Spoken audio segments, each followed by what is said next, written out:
The fools in life want things fast and easy, money, success, and attention. Robert Greene. Well, what does that mean for the folks that aren't the fools, the wise people?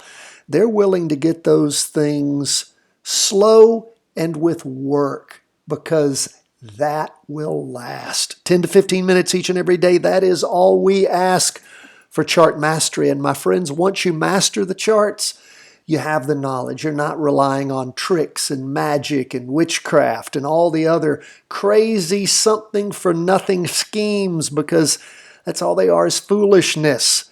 Just do the work, work the plan, and it will all come through. Let's jump into these charts and see where things are. We see markets are down for the day when it comes to stocks and bonds.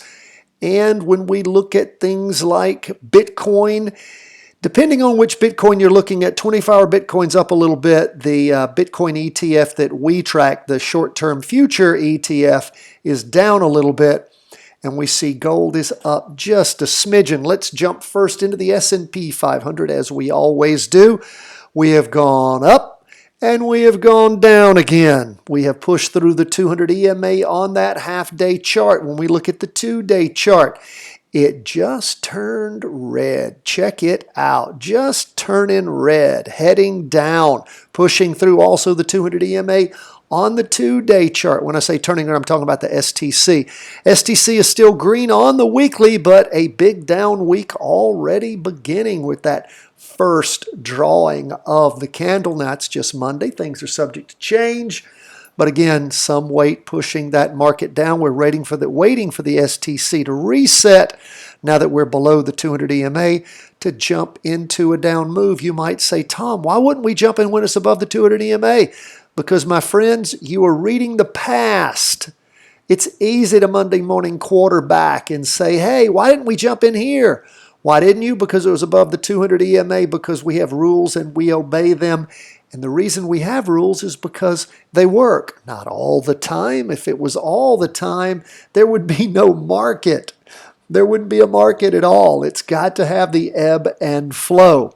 But what we do to give ourselves a decided advantage in our practice trading is what? We use what's worked in the past, known things, such as using the trend when you're above the 200 EMA to go in that direction, when you're below it to go down. Again, we do these things because they make sense. We got great trainings at the channel. If you're not signed up at chartingwealth.com for free, sign up there. We put out great trainings for you each and every day. The training today is part 2 of 2 on trend lines. So, great training. You get that if you're signed up. It's free. That list is never spam, never sold. Patreon members, thank you for your support. And I'm going to share something with you in just a minute. It's going to make charting crypto even more exciting thanks to a Patreon listener. That's where we are on the S&P. What about the NASDAQ 100? Looks similar, pushing through over the last 2 days, the 200 EMA, waiting for the STC to reset. The 2-day also pushing over, heading down. That's good to see on the STC and blowing below that 200 EMA. It's been doing that for a few days. And we look at the weekly, going the second week of down movement, very similar to the S&P 500, still above the 200 EMA, not gone red yet. We will see when that happens. We'll be ready for it. So that's where we are on stocks. Let's go to bonds. Bonds down 0.83% for the day. Now, how many of you were paying attention and jumped into this short move? I saved this to show you. Now, if we go over here, this is how we do it. We go to a short position. We go ahead and plug that in. Again, the way I typically run these for you, when I'm doing them live, of course, I plug it in live at the amount that we jumped in. But I always take the worst, the lowest point of the day when it's a down move. I don't choose the highest and then pretend that I jumped in right when the market opened. No, no, no. We pick the lowest point, okay? And we're looking for what? A 2-to-1 risk to reward ratio. Now, if I look over on the left-hand side of the screen, right here, right there, those red numbers, watch when I get over here, and it tells you the average true range is $1.31. So this is what I do. I go into the settings and I plug in. This is how simple it is. 131. Now, what's double that? 262. How'd you like that math on the fly? Is that not amazing? What a whiz I am. So I put that in. Now we see our short position, and we see our, well, when I say short position, this is the entire position for the short move. Now you see what our profit band is, 2 to 1. We're looking for it to go up 2.34%, and we're willing to take a risk of 1.17% loss. And you might say, Tom, would you be buying TLT if it's going down? No, I wouldn't. What would I be buying? TBF, Tango, Bravo, Foxtrot. Why? Because it is the short fund of 20-year Treasury bonds. And lo and behold, it was going up throughout the course of the day, while TLT was going down. That's because it is the ProShares 20-year short, single short, -1 times. That's what it does to 20-year bonds.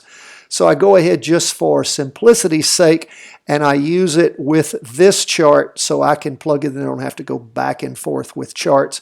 You can do it however you want, but I do like using the chart that has more volume and that tracks the market, not the derivative chart, which would be TBF.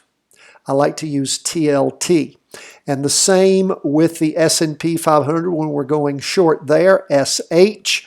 And the same with the Qs, PSQ. Those are both single short funds. I always track them though, not on those funds, not on the shorts, but on the big fund, which is the underlying asset. Okay, now let's keep moving along. That's what we're doing on 20-year bonds with that crossover. Now we have some potential caveats here, okay? We see that we've been going down for quite a while on that 2-day chart, and as we look at where that 2-day candle is, ain't looking that super exciting to us, but that's okay. We'll continue to watch and see where it goes. We'll pull the trade if it's not working. We also notice our weekly chart is still positive on the STC, and we've not plumbed the lows. It's the first day of the week, I realize. But as we look at the weekly chart, we can see we've not plumbed the lows of last week, and this candle's not nearly as big as the prior one, but it's just the first day. So we will, with some trepidation, jump into this, keep an eye on it. If it works, it works. If it turns around and starts to go up, we'll pull it. Again, remember, with a 2 to 1 risk to reward ratio, if you're using what we teach in our always winning strategy in our average true range teaching and all the other stuff that we have out there that we've offered to you, what you will learn is there are ways to deal with the volatility by reducing what? The size of your X trade. That's your standard trade. You reduce that based upon the volatility, and we teach you how to do that in those trainings. In fact, I'm going to plug 4 of them in at the end of today's video just for you. So let's keep moving through these charts. We see gold up for the day, 0.06%. That's not much up, as you can tell from the way gold has continued to move down. Didn't reach a lower low from the day before, but it is up just a little bit for the day. You can see where it, well, let's see. No, it didn't reach a lower low as it did back on Friday. Overall, up a little bit for the day, but not much to see there on those Heikin-Ashi candlesticks. Had sort of gone green a little bit on that half-day chart, then switched back over to red, heading down. And of course, we had that successful short trade in gold recently, down 1.58%. We captured that one. That was sweet. No jumping in point at this point. Hadn't reset there on the STC. Remember, it has to go to green and then all the way up and then rotate back over like this 2-day is doing. And we look at the 2-day chart, and again, moving down, but hasn't reached the lows of those, the lowest lows of those latest candles, particularly that 2-day candle starting on the 19th of August. We look at the weekly chart. Where are we there? It is still nice and red after 2 weeks of big up movement and then sort of devolving over the last 3 weeks. We'll keep our eye on gold. If you look here, you can see where it bounced off that 200 EMA back on the week beginning the 11th and the 18th of July. And maybe it's reverting to the mean again, but we'll keep our eye on gold, see if it really is going to start to hammer down once it clears that low point on that August 22 candle. If we look over there at the top of the chart right up here, and I'll go back to that. If we look there, you'll see that 161.57. That was... am I reading that? Yeah, 161.57. We'll see if it gets down there and continues to penetrate lower. Oh no, I'm sorry, I was at the wrong spot. I just kept thinking that didn't look quite, that looked too high. 161.36. That's what we're looking for. Is it going to clear through that and knock out those stops maybe and then keep plummeting? But we'll watch, wait, and see. Now let's move on to Bitcoin. We see Bitcoin is down on the Bitcoin Future XBTF. That's the VanEck Bitcoin Strategy Fund. And we see that it is down for the day 2.16%. Remember, this is a short-term close month index, well, futures index fund. And what we see going on here is, again, down in the morning, not down as much in the afternoon. Red on the STC. We look at the 2-day. Where do we see that? Well, we see that, again, it has been moving down solidly for a few days now, but still green on the STC. What about the weekly? It is still red, has been red for quite a while. Had 4 weeks of nice up movement, but you can see where Bitcoin dropping again. Now, one interesting thing I received from one of you kind listeners over the weekend was a heads up on BITI. I had not seen this one. This is a ProShares Trust, let's see, it's the Trust ProShares Short Bitcoin Strategy ETF. This is really fascinating. It did not come into being until late June, which I find very fascinating. I thought you might too.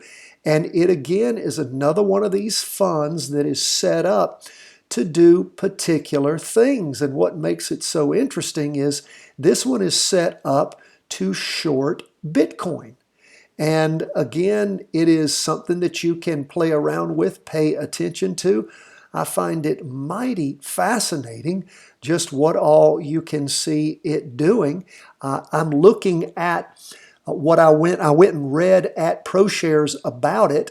It is the BITI Short Bitcoin Strategy ETF. The investment objective is ProShares Short BTF Strategy ETF seeks daily investment results before fees and expenses that correspond to the inverse, that is minus 1 times of the daily performance of the S&P CME Bitcoin Futures Index. You might say, well, what is the CME, Chicago Mercantile Exchange Bitcoin Futures Index? It's designed to measure the performance of CME Bitcoin Futures market by tracking the nearest maturing monthly Bitcoin futures contract dates on the CME. Now, what does that sound a lot like? Sounds a lot like what XBTF is tracking. Now, again, it is not a negative fund. XBTF is, of course, tracking Bitcoin on something like the SME's index. It is a rolling index. The roll occurs over a 5-day roll period every month, effective prior to the opening of trading 5 business days preceding the last trading day of the futures contract. The last trading date of the Bitcoin futures contracts is the last Friday of the contract month. The index rolls monthly and distributes the weighted 20% each day over a 5-day roll period. So that explains to you what it does, and it tracks Bitcoin. That is fascinating. Now, if you take a look, I plugged this in after I found this and started looking, and I found the latest trade that we would have jumped into based upon our underlying chart, which is, of course, XBTF. When things rolled over, you can see that the jumping in point would have been when? 9:30 on the 17th. So if we go from XBTF to the short fund and look at 9:30 on the 17th, Well, you know, this one has gotten a little bit screwed up. There we go.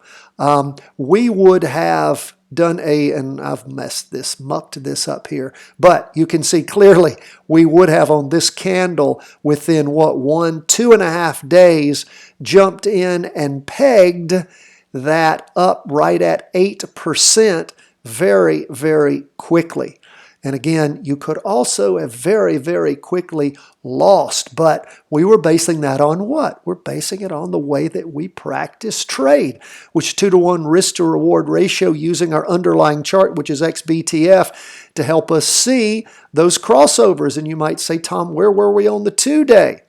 The 2-day was heading down, still positive on the STC. The weekly, as we just said, was negative on the STC. We were below the 200 EMA, which of course gives us the ability to short. And it would have done quite nice for us. So again, just something I looked at, did a little quick plug-in to see how well it would have worked. It would have worked, but I will tell you that this is the first time I've done this. I'm not saying to do anything except give us a try. See if, as Bitcoin is roiling back and forth, if you can find an occasional short opportunity to practice trade with no money.